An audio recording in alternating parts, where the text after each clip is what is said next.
주일 밤 청년부 비전 여행팀 파송 예배에 참석하신 여러분들에게 우리 주 예수 그리스도의 은혜와 평강이 충만하기를 기원합니다. 세상이 교회에 대해서 점점 대적하는 분위기입니다. 특별히 한국 상황이 더욱더 그렇습니다. 주님께서 승천하신 이후에 교회가 세워진 이후 단 한 번도 세상이 교회에 대해서 우호적인 적이 없었죠. 우리가 다 아는 일입니다. 이 나라에서 신앙생활을 한다는 것이 초대 한국교회가 세워진 이후에 적어도 근대화된 한국 정부가 세워진 이후부터는 신앙생활에 우리가 자유로움을 누려서 오늘까지 왔습니다.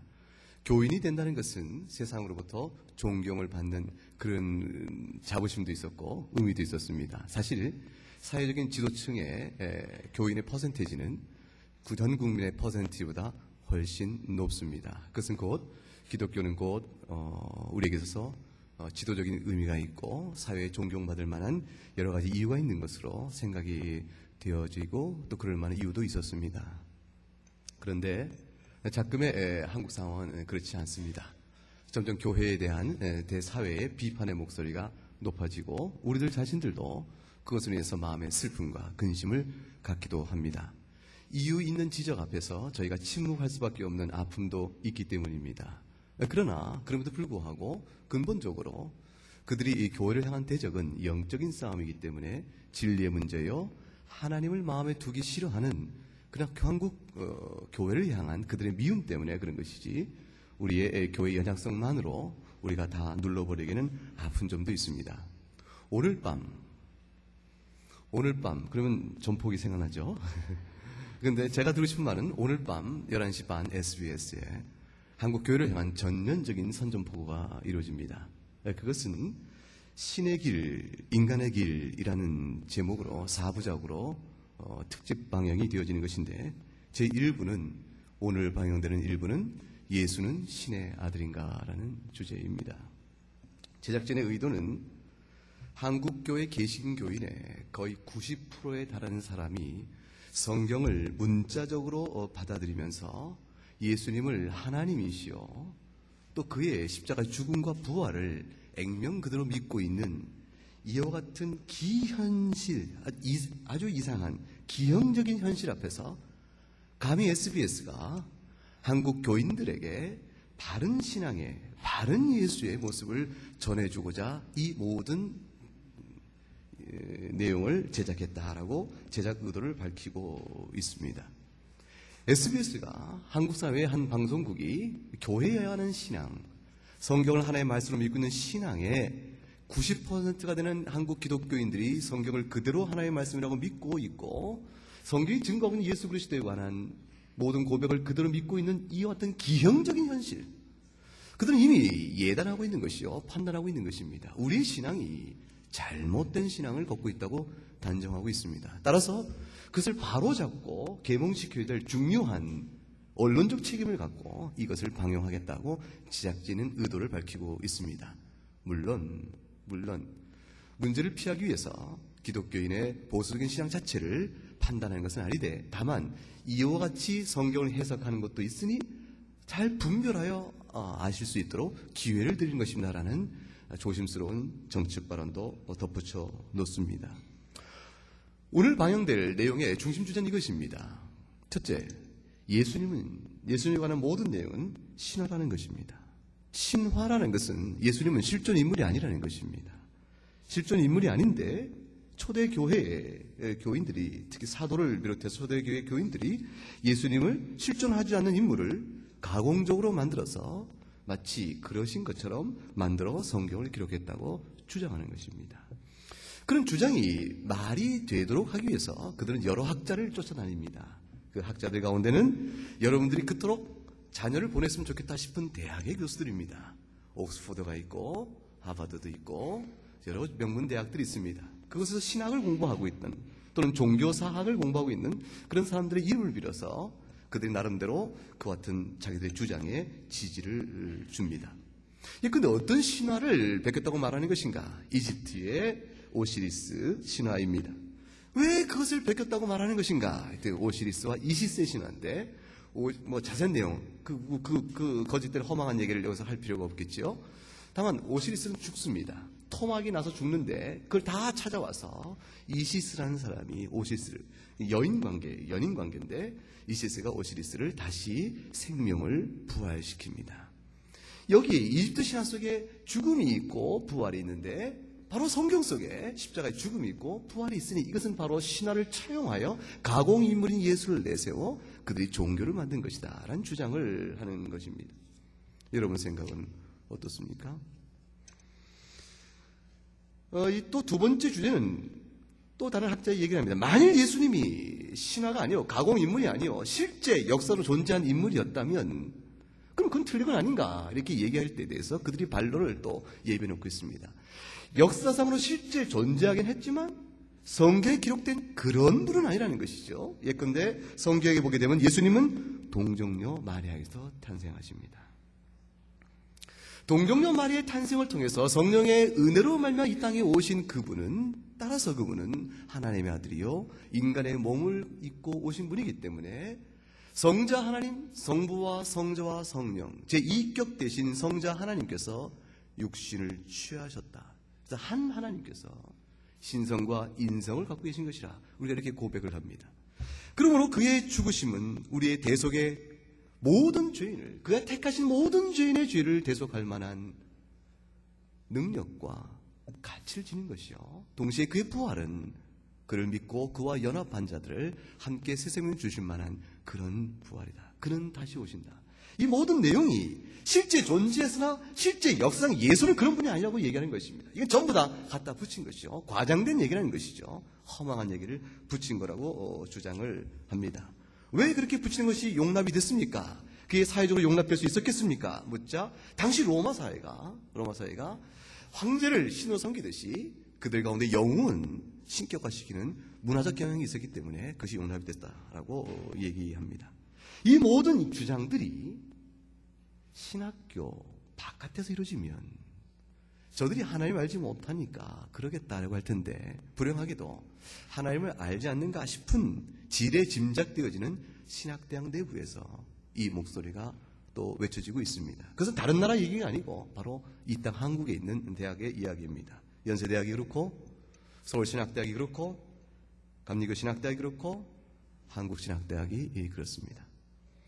그것에 속한 교수님들이 적어도 기독교 안에서 십자가의 죽음과 부활에 관한 메시지를 빼버리고자 노력을 하고 있습니다. 학문적 노력을 하고 있습니다. 왜 그렇습니까? 십자가의 죽음과 부활은 곧 미신적 신앙을 낳는 것인데 그 신앙은 앞으로 오는 모든 세대 속에서 점점점 사회가 발전돼가고 우리 한국 사회에 계몽이 점점점 미치게 되어지면 적어도 종교로 더 이상 쓸 수 없으니 기독교의 파멸을 가져오는 것이다. 사실 내가 기독교인으로서 잘못된 신앙의 요소를 제해버리고 바르게 잡는 것만이 기독교를 바로 세우는 것이라고 주장하며 그들 나름대로 허망한 주장을 학문적 이름으로 내세우고 있습니다. 대부분의 한국 교인들이 이와 같은 주장에 대해서 반론을 필 만한 지식과 훈련도 되어 있지 않습니다. 초대교회 상황을 잘 모르는 것이고 그들이 주장하고 있는 학문의 허점이 무엇이고 또 그들의 학문의 원리와 배경이 무엇인지를 잘 모르기 때문입니다. 근데 그들이 신학대학 교수요. 그들이 이름 내놓으라 할 만한 대학의 권위를 잊고 그 같은 주장을 해나갈 때 적어도 언론의 이름을 통하여 그것이 우리 한국 전역에 방송이 될 때 과연 복음의 문은 어찌 되는 것인가 생각하면 마음이 답답해집니다. 감히 그럴 수 있는가? 감히. 그들 말대로 기독교인의 90%가 성경을 문자적으로 믿고 있다면 그들이 감히 우리를 향해서 기형적인 신앙이라고 재단을 한다 할지라도 90%의 교인을 대항하여 계몽을 하겠다고 자신들이 감히 나설 수 있는 것인가? 무엇이 그들로 하여금 그렇게 담대하게 만들었는가? 여러분 생각은 어떠세요? 왜 한국 사회가 그렇게 변했습니까? 언제부터 그들이 우리를 향하여 가르치겠다고 나섰습니까? 우리의 믿는 바요, 우리의 신앙의 도리. 이건 매우 종교적인 것이라서 이 종교를 같이 믿는 사람 아니면 얘기할 수 없는 비밀스러운 것인데 그들이 감히 우리를 가르치고 계몽시키겠다고 나서고 있습니다. 왜 이 지경까지 왔을까? 여러 가지 이유가 있을 것입니다. 교회 자체의 윤리적인, 사회적인 비판, 아마도 우리들의 모습 속에서 그런 것이 있을 수 있겠습니다. 그러나 또 한 가지는 교회가 정치적인 상황에 맞물려서 교회 보수 교회가 보수 정치 세력과 동등시 되어지는 일면의 모습이 사회 저항 세력으로부터 그런 비판의 소리를 높이게 될지도 모르겠습니다. 그런 면이 다 있을 것입니다. 그러나 더욱더 제일 큰 문제는 한국 사회도 어느덧 해외에 있는 잘못된 신앙의 경향이 물밀듯 들어와서 이제는 어느 정도의 범위를 넘어서는 상당수의 신학의 무리 속에서 잘못된 신학이 이제 차고 넘치고 있다는 사실 속에서 우리가 알 수 있습니다. 계몽주의 영향이죠. 결국 그들의 모든 신학하는 학문의 발전은 오늘 방영될 그런 내용도 여러분이 보라고 말씀드릴 수도 없고 보지 말라고 말씀드리지도 못하겠습니다. 왜냐하면 어차피 내일이면 본 사람들이 수도 없이 예수 믿는 사람들 향하여 그 내용을 기초로 우리들에게 대화를 걸고 비방을 해러 올 것이 분명하기 때문에 그렇습니다. 질문을 해오겠죠. 딱 두 가지입니다. 그들은 이성에 합치되지 아니하면 잘못된 것이요 거짓이라고 결정합니다. 그리고 그것은 다 허망한 얘기라고 생각합니다. 두 번째는 오늘 우리가 경험하는 자연현상 속에 나타나지 않으면 그런 일은 있지 않았다고 얘기합니다. 오늘 우리가 경험하는 자연현상 속에서 부활이 없었으면 부활은 거짓인 것이라고 얘기합니다. 우리가 생각하는 이성에 비추어 사람이면서 동시에 하나님이신 분이 있을 수 없다면 그것은 예수님은 사람이면서 동시에 하나님이란 교리는 잘못됐다고 생각합니다. 이성이 어긋나니까 잘못된 것이요 자연 경험 안에서 우리가 볼 수 없으니 잘못된 것을 단정합니다. 따라서 성경을 믿는 모든 것은, 성경을 그대로 믿는 것은 신앙이 아니요 신화를 쫓는 것이라고 우리를 계몽시키려 하지요. 그래서 성경은 무엇이라고 말합니까? 우리의 믿는 바, 내가 이 땅에 사는 동안, 이 짧은 한평생의 인생 동안에 주께서 내게 주신 은혜를 기초로 해서 곧 만날, 오늘도 목사님 말씀 주신 것처럼 지옥과 천국, 사람이 한 번 죽는 것은 정한 이치요 그 외엔 심판이 있다는 이 말씀 앞에서 우리 인생을 살아가며 세상을 지으시고 말씀을 다스리시는 하나님을 예배하고 살 것인가? 아니면 이 세상은 본래 있는 것이요 우리가 있는 이 성경조차도 우리가 허망한 이야기로, 공교한 이야기로 우리가 꾸며낸 것이라고 믿고 이 성경을 밀어버릴 것인가? 둘 중에 선택일이 결단으로 우리 앞에 요구되고 있습니다. 그러나 분명한 것은 사람이 한 번 죽으면 심판이 있습니다. 주님 앞에서 우리의 믿음의 부분을 판단받게 될 것입니다. 성경은 신화가 아닙니다. 신화가 무엇입니까?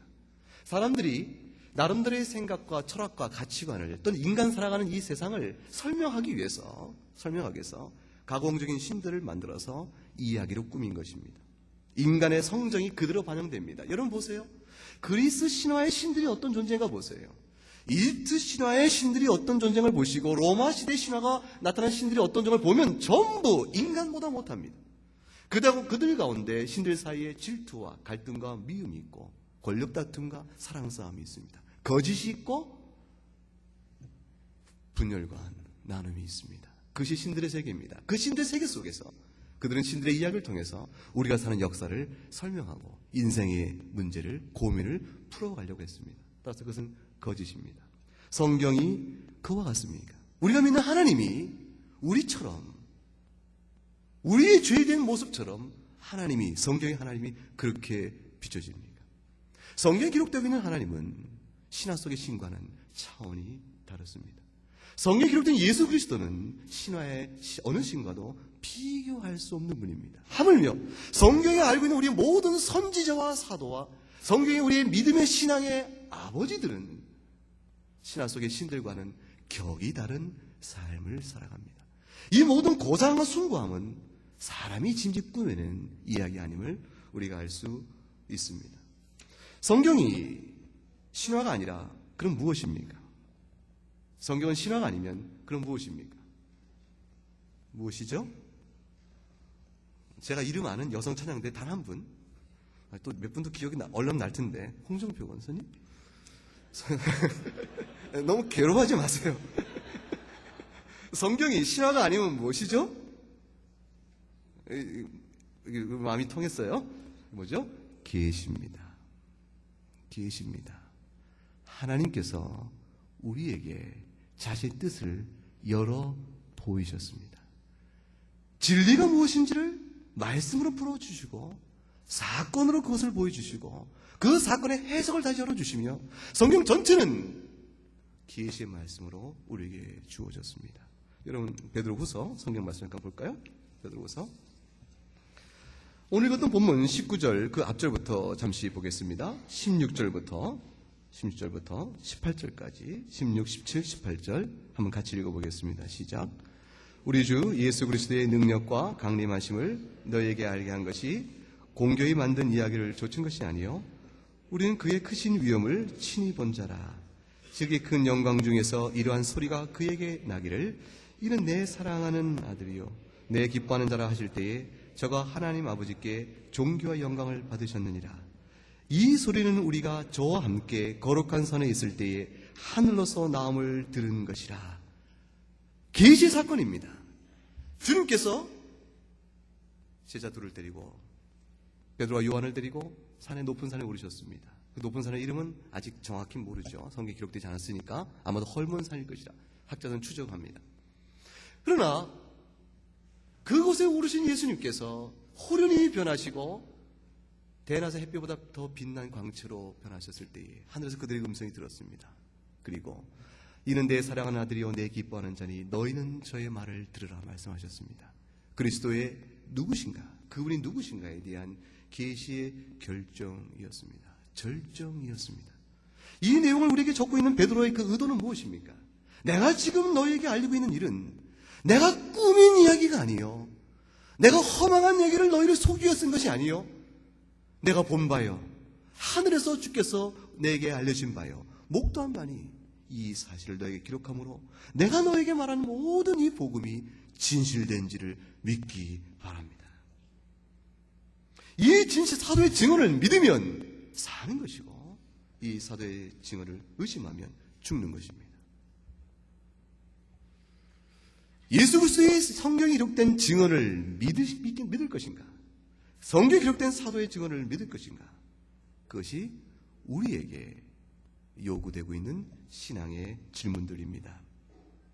성경은요, 계시입니다. 그런데 하나님께 이 계시를 주실 때에 관념으로 어느 순간에 주신 것이 아니고 성경은 긴 역사의 기록을 갖고 있죠. 창조 때부터 역사의 기록들이 쭉 있지 않습니까? 역사 속에서 하나님은 사건을 통해서 계시하시고 또 그 사건을 해석할 만한 말씀을 입에 넣어 주셨습니다. 선지자들이 그 해석해내기 시작합니다. 그런데 보세요. 그 계시 전체는 예언이 있고 성취가 있습니다. 우리가 받은 바의 계시가 진실된 것인가를 어떻게 합니까? 라고 물을 때에 결국 무엇을 통하여도 말씀하셨지만 누군가가 하나님의 이름을 빙자하여 너희에게 초능력과 이적과 기사로 너희를 현혹시킬 때 그들이 너희에게 전한 말들이 그대로 이루어지지 않을 때는 너희는 그들을 끌어내서 돌로 쳐 죽이라고 하겠습니다.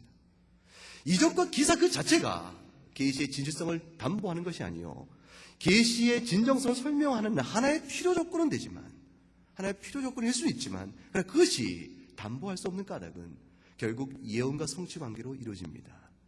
구약과 신약의 관계는 예언과 성취 관계로 가득 차 있습니다. 예수님께서 이 땅에 오셔서 이룬 일들, 그런 일들에 관한 예언은 이미 주께서 이 땅에 오시기 이전 1500년 전 모세가 이스라엘 백성을 끌고 광야로 이끌어 왔을 때, 애굽을 탈출해 왔을 때 모세를 통해 이미 주신 말씀 속에서 이미 예언이 그 속에 있었고 그 이후에 오고 오는 모든 선지를 통해서 주님은 예수님 스스로 말씀하신 것처럼 성경이 바로 나를 가르쳐 말한 것이라, 율법이 나를 가르쳐 말한 것이요 선지가 나를 가르쳐 말한 것이요 시편이 나를 가르쳐 말한 것이라 했던 그 그리스도에 관한, 그리스도가 오셔서 하실 일에 관한 사건적 계시가 그 안에 있고 그가 오셔서 해야 하실 일에 대한 예언 성취와 더불어 그가 누구신가에 관한 예언 성취도 그곳에 있었습니다. 만약 예수님에 관한 모든 기록이 신화이면 그 신화는 1500년 전부터 이미 써지고 있었다는 얘기가 됩니다.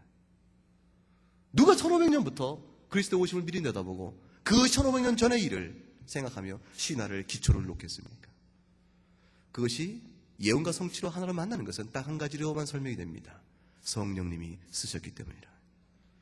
성령님께서 그들에게 알려진 바요 성령께서 이 예언을 계속 주신 바요.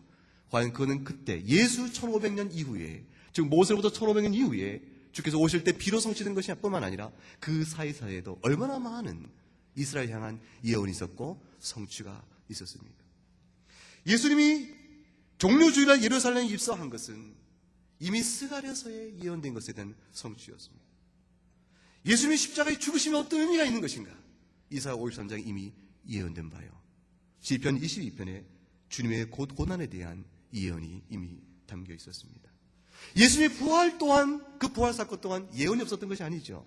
시편 16편에 다윗은 선지자인 거로 미리 보고 주께서 부활할 것을 바라보며 자신의 부활까지 내다보았다고 말합니다.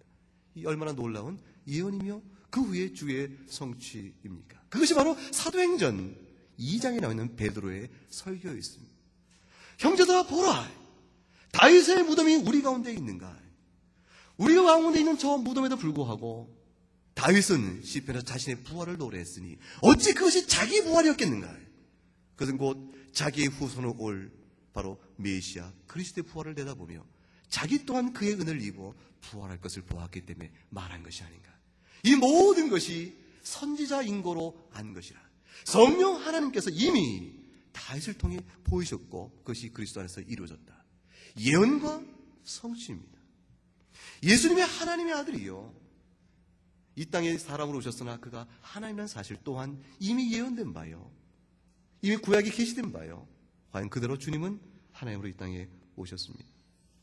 너무 중요합니다. 마태복음 22장 한번 보세요. 마태복음 22장.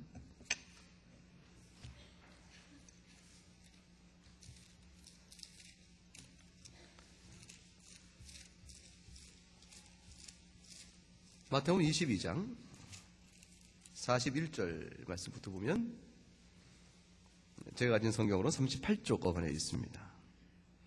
41절부터 46절까지 교독해 볼까요? 제가 먼저 읽습니다. 바리새인들이 모였을 때 예수께서 그들에게 물으시되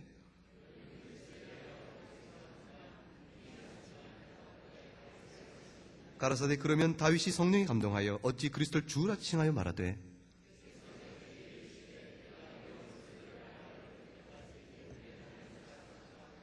두 절 같이 읽습니다. 다윗이 그리스도를 주라 칭하였은즉 어찌 그의 자손이 되겠느냐 하시니 한 말도 능히 대답하는 자가 없고 그날부터 감히 그에게 묻는 자도 없더라. 시편 110편의 인용이옵니다. 주님께서 바리새인에게 물었습니다. 너희가 성경을 아느냐 물으신 것이죠. 성경을 아는가? 그렇다면 성경은, 즉 주님의 지음의 의도는 아주 핵심적입니다. 성경은 곧 누구를 중심으로 쓰신 글이라고 했죠. 성경의 중심은 누구라고 그랬죠? 예수 그리스도입니다. 성경을 안다면 누구를 알아야 되는 것이죠? 그리스도를 알아야 하는 것입니다. 너희가 그리스도를 어떻게 아는가? 라고 물으신 것입니다. 그것이 바로 너희가 성경을 아는가? 하는 것을 묻는 핵심적 질문이었죠. 즉 예수 그리스도가 과연 얼마나 성경을 아는가? 사두개인이, 바리새인이 이 앞에 보게 되면 질문을 해왔습니다. 주님이 나름대로 대답을 하시고 과연 너희가 성경을 아는가? 내가 너희에게 묻겠다고 물으신 것이 너희는 그리스도를 어찌 생각하는가? 라는 것이었습니다. 그 질문에 대해서 그들이 다윗의 자손이라고 얘기했죠. 자, 그럼 다윗의 자손인데 그 다음에 44절에 그러면 어찌하여 다윗이 그리스도를 주라 칭하였느냐? 주라 칭하였느냐? 주라 칭하는 말이 의미 있는 질문이 되어지는 까닭은 무엇입니까? 다윗의 자손이라는 것과 다윗이 주라고 칭한 것과는 모순이 있다는 것입니다. 함께 갈 수 없는 충돌이 있다는 것이죠. 왜 충돌이 있을까요? 다윗의 자손은 후손이요 사람인데 주는 하나님이시기 때문에 그렇습니다. 자신의 몸에 따라 뒤에 올 다윗의 자손, 즉 인간이 어찌 다윗의 고백여 예배를 받을 주님일 수 있겠는가라는 것입니다. 주님 이곳에서 그리스도가 누구신가에 대한 아주 핵심적 질문을 물으신 것이죠. 그가 사람인가 또한 하나님인가라는 것입니다. 이 질문은 이미 시편 110편에 성령에 감동되어 다윗의 입을 통하여 고백된 내용을 그대로 받고 주께서 물으신 것입니다. 주님이 예사로운 분이 아님을 다윗은 성령의 감동으로 선지자인 거로 이미 알았다는 것입니다. 여러분 요한계시록 한번 보세요. 12장 가보세요. 요한계시록 12장.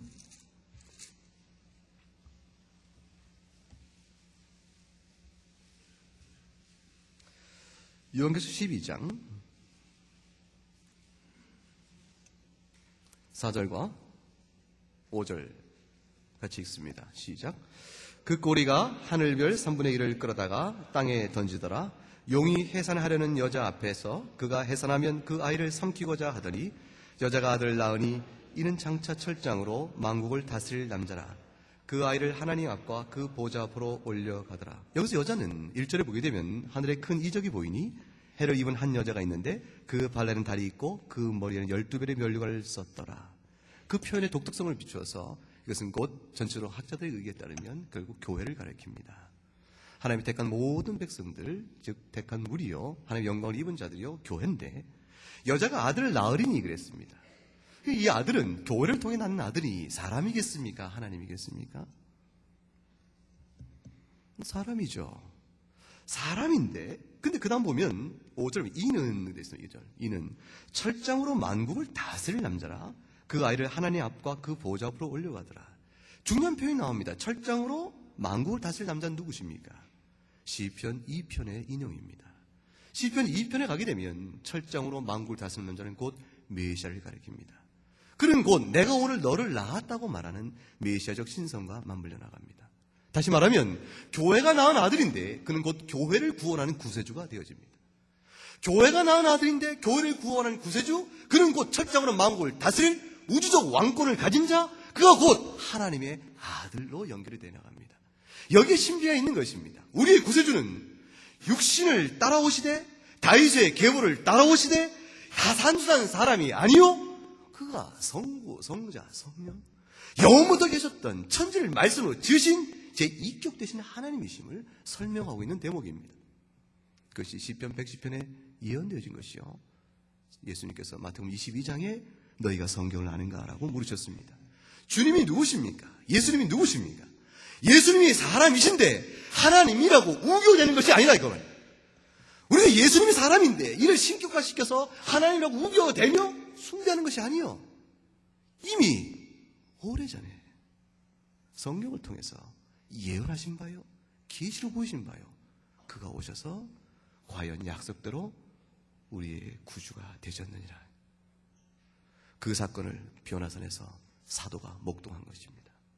호련히 변하더니 하늘의 빛보다 밝은 빛으로 광채가 변하시더니 하늘에서 음성이 말하기를 내 사랑하는 아들이요 내 기뻐하는 자라.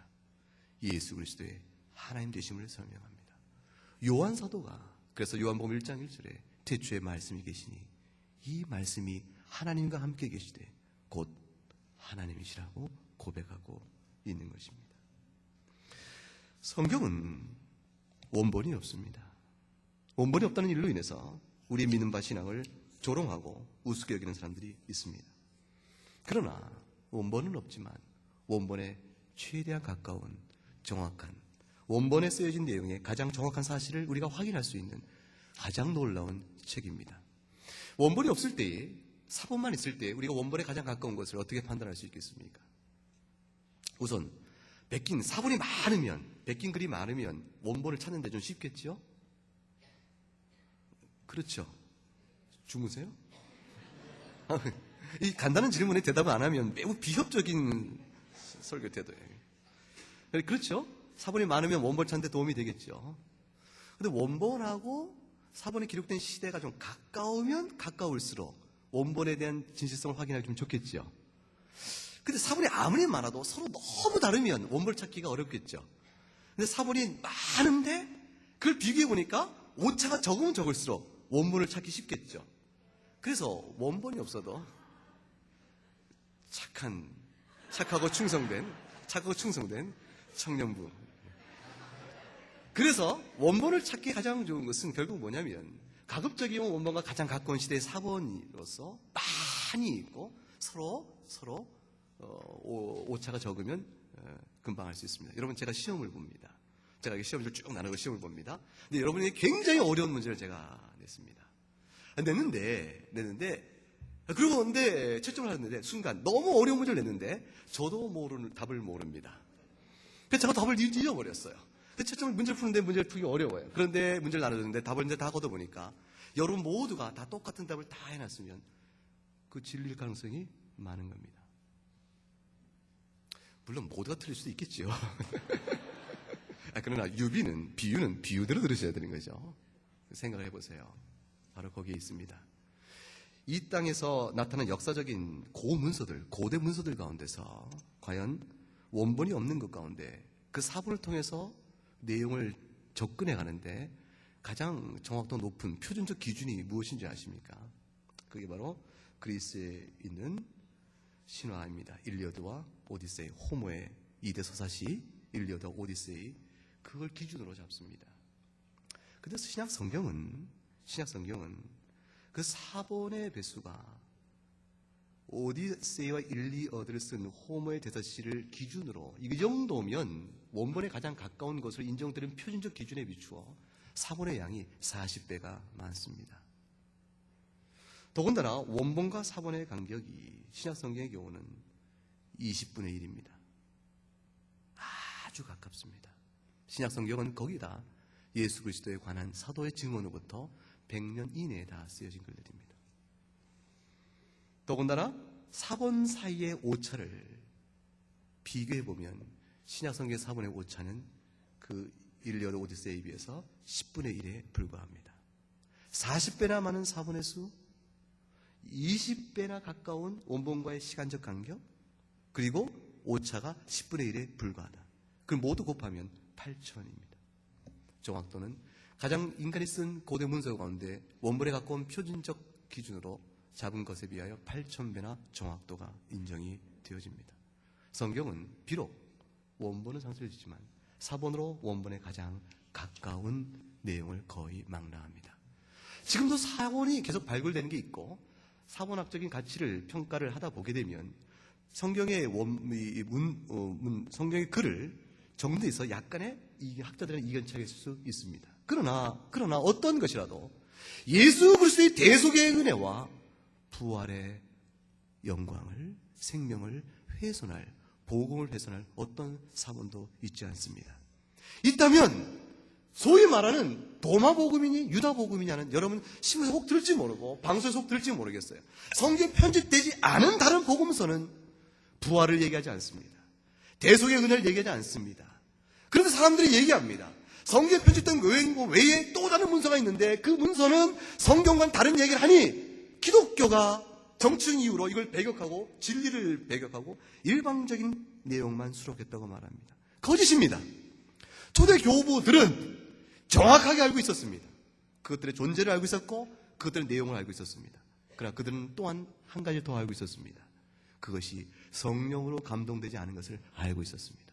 그것이 그리스도께서 생전에 가르친 사도들의 복음과 어긋나는 걸 알고 있었습니다. 따라서 그들은 복음의 이름으로 돌아다니고 있었지만 교회 내에서 끊어내고 읽지 못하도록 다 정리한 것이었습니다.